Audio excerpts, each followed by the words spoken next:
It's Our Story. Patrick Connally, Berkeley, California. The problem with young people and disability is because you have seasons of disability. You have a chunk of people entering at birth, right?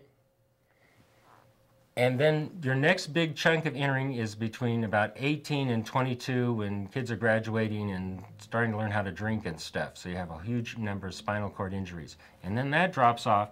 And then you start getting the big chunk of people at 35 when the chronic diseases start happening and stuff. So, I mean, when you talk about young leadership and disability and stuff like that, you're really talking about a really limited population in terms of everybody with a disability. Yes, I think kids with disabilities definitely need it. And I remember as a kid being in 7th grade, having the principal come into the school and to the adaptive PE class and apologizing that the segregated school wasn't open and we'd have to be mainstreamed till high school. You know, and a lot of us went on to college, whereas if we'd gone, you know, afterwards when people go to segregated schools, you know, you're really marked as a loser, right? I mean, you might as well wear a sign saying loser. Because unless you're that 1 in a million person that can overcome all that, you are. I mean, and most people aren't going to be that way. And I mean, Ed grew up in that environment too. I think that was what was incredible about him, was saying, hey, you know, I'm not going to live that life. I'm going to be my own person, and I'm going to create my own opportunities, and I'm going to go out there and do things. And I mean, for me, that knowing the guy was, you know, I don't know what my life would have been like. It just, because when I met Ed, it was like a few years after my head injury, and I just was not together at all. And I won this award, an art award at the Sac State, the Student Purchase Award. Wayne Thiebaud, who's a world famous artist, awarded it.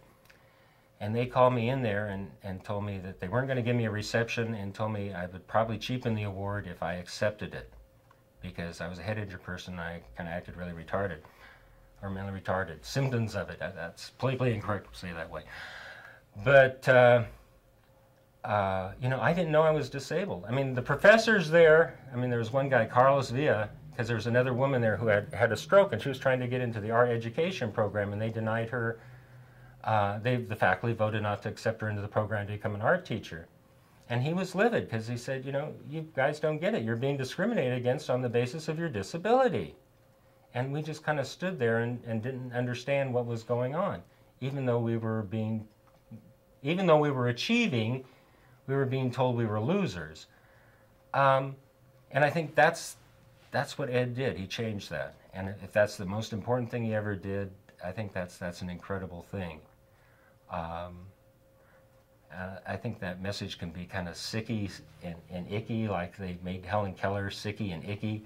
But I mean, it's a really powerful thing.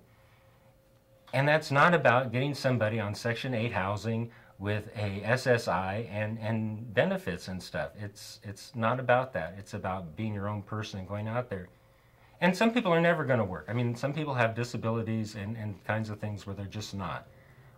But it doesn't mean you can't contribute and have opportunities and stuff. But I mean, as unemployment statistics show, most of us are still fighting to get to the bus or to get to a job, not actually being able to show what we can do. My own struggle has been that way. I mean, I don't drive, so I mean, I had to create a job in my own home. I was too radical to work at most independent living centers, even though I had been around all the people that started it and stuff. I mean, that was a weird thing in the early 90s, was you'd have these people leading these huge movements and demonstrations and things like that, and they couldn't get a job in the advocacy agencies except as the under-assistant benefits counselor. The It's Our Story project is a national effort to make disability history public and accessible. Visit us at www.itsourstory.org or on the It's Our Story project YouTube channel.